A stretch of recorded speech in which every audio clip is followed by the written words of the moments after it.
Hello সবাইকে। এখন তো রোজার সময়, সব বাচ্চাদের ছোট ছোট ভাই ব্রাদার ওদের তো স্কুল বন্ধ, তো ওরা বসে বসে উনো খেলতেছে, আমিও খেলছি কতক্ষণ। আর এখানে হচ্ছে কুলফি আনছে, তো আমরা তো রোজা ছিলাম, ববি আছে না কুকুরটারে খাওয়াইলাম।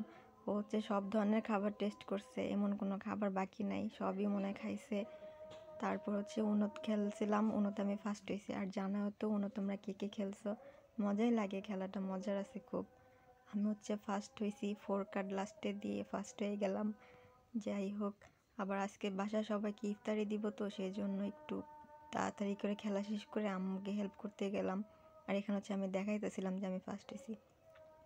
আর এখানে আমার আম্মু হচ্ছে আজকে নতুন রান্নাঘরে প্রথম রান্না করতেছে, মাছ ভুনা করবে। তো ভাবলাম তোমাদের সাথে একটু শেয়ার করি, জানাও তো রান্নাঘরটা কেমন হয়েছে। আর অনেক লাকড়ি আইনা রাখছে, কারণ একসাথে অনেক দিনের জন্য বারবার আর কাটার ঝামেলা নাই। তো এটা হচ্ছে এরকম করে গুছাইছি। আর এই যে এখানে হচ্ছে কেরোসিন তেল দিয়ে আগুন ধরাবে। আমি তো ছোটোবেলায় নানুকে দেখতাম অনেক এইভাবে ধরাইতো, ছোটোবেলার কথা মনে পড়লো। আর নানিকে খুব মিস করি। তোমরা সবাই আমার নানুর জন্য দোয়া করো, সে আর বেঁচে নাই। তো এখানে আগুনটা অনেক বেশি ছড়াই গেছে, আম্মু বলতেছিল তেল বেশি পুড়ে গেছে সেজন্য। আর মাটির চুলার রান্না কিন্তু খুবই মজা হয়। তা আম্মু হচ্ছে সন্ধ্যা রাতের খাবার এখানে রান্না করে রাখতেছে, তার একটু পরে হচ্ছে ইফতার ভাজবো। যেহেতু সবাইকে দেওয়ার কথা, আমরা হাতে হাতে হেল্প করছি। আর রোজার দিনে এটাই খুব আনন্দ, সবাইকে নিয়ে একসাথে ইফতার দিয়ে খাওয়াটা একটা আলাদাই মজা।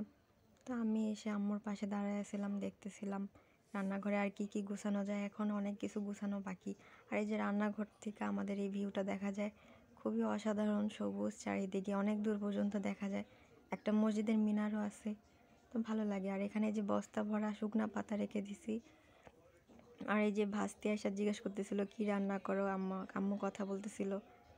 আবার এই যে একটা মামি হচ্ছে বেগুন গাছ লাগাইছে, অনেক সবজি গাছ বুনছে, মাশাল্লাহ অনেক ভালো হয়েছে। তো আমরাও ভাবছি কয়েকটা সবজি গাছ লাগাবো রান্নাঘরের সামনে। আর এই যে আমাদের গাছের টমেটো বাগান থেকে আনছি, আম্মু বললো একটু কাইটা দিয়ে মাছে দিব।